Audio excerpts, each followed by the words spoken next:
el Apocalipsis 16.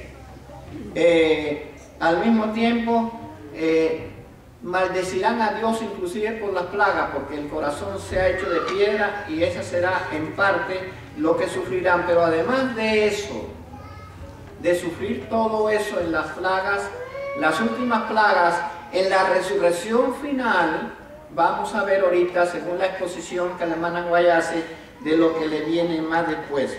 Pero primero vamos a ver en el Apocalipsis 14, allí donde está el mensaje de los tres ángeles, cuando habla el tercer ángel y dice, capítulo 14, versículo 9, y el tercer ángel lo siguió diciendo a gran voz, si alguno adora a la bestia y a su imagen, y recibe la marca en su frente o en su mano, él también beberá de la ira de Dios que ha sido vaciado puro en el cáliz de su ira, y será atormentado con fuego y azufre delante de los ángeles y delante del Cordero, y el humo de su tormento sube, y no tienen reposo de día ni de noche los que adoran a la bestia y a su imagen, ni nadie que reciba la marca de su nombre.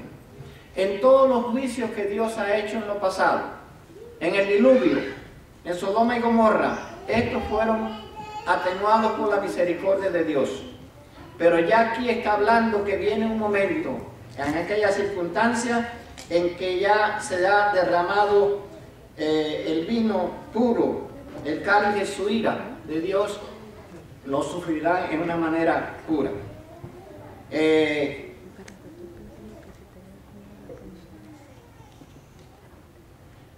Cuando venga ese momento del cierre de la gracia, antes de eso, antes de que esto suceda, habrá conmoción en las naciones. Por un lado, las calamidades, los terremotos, las inundaciones, todas esas calamidades. Dice la hermana Juan, el conflicto de los siglos. Conforme vaya acercándose la tempestad,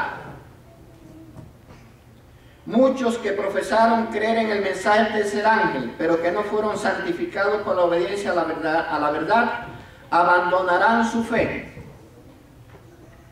e irán a engrosar las filas de la oposición, uniéndose con el mundo y participando de su espíritu, llegarán a ver las cosas bajo el mismo aspecto.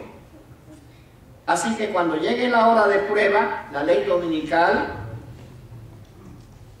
cuando llegue la hora de prueba, estarán preparados para situarse del lado más fácil y de mayor popularidad. Hombres de talento y de elocuencia que se gozaron un día en la verdad, emplearán sus facultades más para seducir y descarriar a las almas. Se convertirán en los enemigos más encarnizados de sus hermanos de antaño. Cuando los observadores del sábado se han llevado ante los tribunales para responder por su fe, estos apóstatas serán los agentes más activos de Satanás para calumniarlos y para acusarlos y para incitar a los magistrados contra ellos por medio de falsos informes e insinuaciones.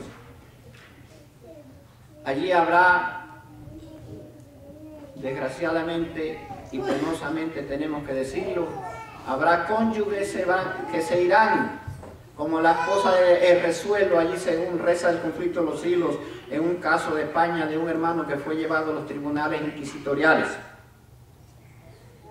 Cónyuges que no resistirán la prueba, uno que se quedará y otro que se irá tras la apostasía y tras esa banda de criminales que entonces estarán llenos de odio contra los observadores del sábado.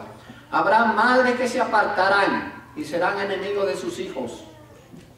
Habrán hijos que se apartarán y serán enemigos de sus padres.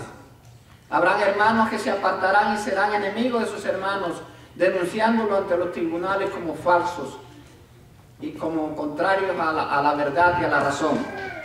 En fin, allí habrá personas de todos los parentescos que un tiempo se gozaron juntos en la iglesia, se gozaron juntos cantando himnos, se gozaron juntos en la verdad para ellos en aquel momento, pero que no se habían consagrado, no se habían santificado y se pusieron luego al otro lado en contra de sus hermanos de antaño y se convirtieron en odiadores de ellos. Es muy penoso esto, pero además de eso hay algo mucho más peor que esto todavía. Mucho más penoso, porque aquí dice que también habrá luminares, estrellas que han brillado en la iglesia, evangelistas de fama internacional en la iglesia, que ganaron miles de almas, pero que allí se apartarán y entonces también serán enemigos de la verdad. No solamente ya pastores de alta influencia a nivel internacional, sino también pastores que no suenan mucho, que tampoco fueron santificados por la verdad y se apartaron, alimentaron el pecado, lo escondieron, estimularon el pecado en los miembros, y miles de miembros también se perdieron como resultado de esa posición de ellos. Aquí en el capítulo titulado La liberación del pueblo de Dios, del conflicto de los siglos, hay algunas citas muy importantes acerca de esa situación que se atravesará. Dice aquí, hablando ya el momento en que se abren los sepulcros se abren y muchos de los que duermen en el polvo de la tierra serán despertados, unos para vida eterna y otros para vergüenza y confusión perpetua. Todos los que murieron en la fe del tercer ángel salen glorificados de la tumba para oír el pacto de paz que Dios hace con los que guardaron su ley. Los que le traspasaron, Pilato, Herodes, los soldados que crucificaron a Jesús, son resucitados en el momento en que Cristo viene a la luz de los cielos para mirarle en gloria y para ver el honor con que serán recompensados los fieles y los obedientes. Sigue diciendo, los que poco antes eran tan temerarios, jactanciosos y provocativos y que tanto se regocijaban al ensañarse en el pueblo de Dios, observadores de sus mandamientos, se sienten presa de consternación y tiemblan de terror. Su llanto dominan el ruido de los elementos, aquellos que antes perseguía con saña, aquellos que no aceptaron reprensiones, aquellos que no aceptaron enseñanzas, entonces aquí lloran. Su llanto dominan el ruido de los elementos. Los demonios confiesan la divinidad de Cristo y tiemblan ante su poder, mientras que los hombres claman por misericordia y se revuelcan entre terror ayecto. Esos que se pierden, esos que se van a perder, se revolcarán en terror ayecto, quiere decir un tipo de terror sumamente malísimo. Sigue diciendo, es imposible describir el horror y la desesperación de aquellos que pisotearon los santos preceptos de Dios. Este es un pensamiento fuerte, porque el que empieza mal termina mal, el que empieza bien termina bien. Es verdad que a veces caemos y a veces cometemos pecados todos, pero nos levantamos como sucedió con David, como sucedió con Pedro, como sucedió con Pablo, como ha sucedido con otros, pero es necesario la continuidad en la obediencia y la ascensión en el perfeccionamiento de la santificación. Eso es muy elemental para que cuando vengan las pruebas más duras nosotros estemos acostumbrados a tener estómagos fuertes espirituales para resistir la prueba. Es imposible describir el horror y la desesperación de aquellos que pisotearon los santos preceptos de Dios. El Señor les había dado su ley, con la cual hubieran podido comparar su carácter y ver sus defectos, mientras que había una oportunidad para arrepentirse y reformarse. Pero con el afán de asegurarse el favor del mundo, pusieron a un lado los preceptos de la ley y enseñaron a otros a transgredirlos. Se empeñaron en obligar al pueblo de Dios a que profanase su sábado. Aquí está hablando de los de adentro y los de afuera. Ahora los condena aquella misma ley que despreciaron, porque aquellos que se apartan llegan a despreciar la ley porque ven las cosas en la misma forma en que lo ven los enemigos anteriores. Ahora los condena aquella misma ley que despreciaran, ya echan de ver que no tienen disculpa. Eso es lo más doloroso. Se cerró la gracia, ya no tienes oportunidad, ya estás perdido, ya estás condenado, ya tienes que atravesar el juicio de Dios.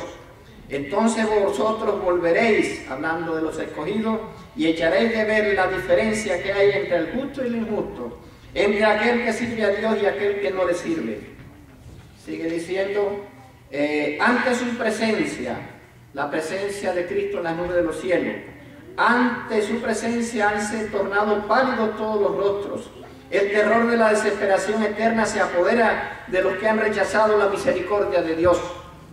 Se deslía el corazón y se bate la rodilla y palidece el rostro de todos. Los justos gritan temblando, ¿quién podrá estar firme? Termina el canto de los ángeles y sigue un momento de silencio aterrador. Entonces se oye la voz de Jesús que dice, bastaos mi gracia. Los rostros de los justos se iluminan y el corazón de todos se llena de gozo, y los ángeles entonan una melodía más elevada y vuelven a cantar al acercarse aún más a la tierra. El Rey de Reyes desciende en la nube, envuelto en llamas de fuego. El cielo se recoge como un libro que se enrolla. La tierra tiembla ante su presencia, y toda montaña y toda isla se mueven de sus lugares. Vendrá nuestro Dios y no callará. Fuego consumirá delante de él, y en derredor suyo habrá tempestad grande. Convocará a los cielos de arriba y a la tierra para juzgar a su pueblo. Y los reyes de la tierra, y los príncipes y los ricos, y los capitanes, y los fuertes, y todo siervo y todo libre, se escondieron en las cuevas y entre las peñas de los montes, y decían a los montes y a la peña, caed sobre nosotros y escondednos de la cara de aquel que está sentado sobre el trono y de la ira del Cordero, porque el gran día de su ira es venida, y quién podrá estar firme. Cesaron las burlas, callan los labios mentirosos, el choque de las armas y el tumulto de la batalla, con revolcamiento de vestidura en sangre, han concluido. Solo se oyen ahora voces de oración, de llanto y lamentación. De las bocas que se mofaban antes, estalla el grito, el gran día de su ira es venido, y quién podrá estar firme. Los impíos piden ser sepultados bajo la roca de las montañas, antes que ver la cara de aquel a quien han despreciado y han rechazado. Esto es horrible si nosotros nos situamos en esas circunstancias que se van a presentar. Debía esto impelernos a revisar bien nuestra conciencia y ver dónde estamos faltando, porque como dice allí, aquellos que se apartarán fueron personas que siempre tuvieron una vida espiritual mediocre, una vida que ni eran ni aquí ni de allá, ni de la salvación ni de la condenación, más de la condenación que de la salvación. Allí están los que se mofaron de Cristo en su humillación. Con fuerza penetrante acuden a su mente las palabras del varón de dolores, cuando, conjurado por el sumo sacerdote, declaró solemnemente: desde ahora habéis de ver al Hijo del Hombre sentado a la diestra de la potencia de Dios, y que viene en la nube de los cielos. Repito, allí está Herodes Pilato, y además de estar los soldados, también estarán allí presentes en esa resurrección aquellos que fueron perseguidores más crueles del pueblo de Dios, aún aquellos que lo hicieron el fin del tiempo. Ahora le ven en su gloria y deben verlo aún sentado a la diestra del poder divino. Los que pusieron en ridículo su acerto de ser el Hijo de Dios enmudecen ahora. Allí está el antiguo Herodes, que se burló de su título real y mandó a los soldados escarnecedores que le coronaran. Allí están los hombres mismos que con manos impías pusieron sobre su cuerpo el manto de grana, sobre sus sagradas sienes la corona de espinas, y en su dócil mano un cetro burlesco, y se inclinaron ante él con burla de blasfemia. Los hombres se golpearon y escupieron al príncipe de la vida. Tratan de evitar ahora su mirada penetrante y de huir de la gloria abrumadora de su presencia. Los que atravesaron con clavos sus manos y sus pies, los soldados que le abrieron el costado, consideran esas señales con terror y remordimiento. Hermanos, el temor y el remordimiento son los estados más pésimos que una persona pueda atravesar. Yo personalmente no quisiera acordarme de dos cosas malas que hice notables en mi vida. Me vienen a veces en la mente y no quiero acordarme de eso. ¿Por qué? ¿Por qué? ¿Por qué tiene uno que cometer pecados tan horribles y tan feos, tan faltos de misericordia y de amor en las relaciones humanas? ¿Por qué tenemos que herir a Dios con una conducta malvada y mala? ¿Por qué tenemos que crucificar de nuevo al Hijo de Dios? Sigue diciendo aquí: en la vida de todos los que rechazan la verdad, hay momentos en que la conciencia se despierta, en que la memoria evoca el recuerdo aterrador de una vida de hipocresía. Y el alma se siente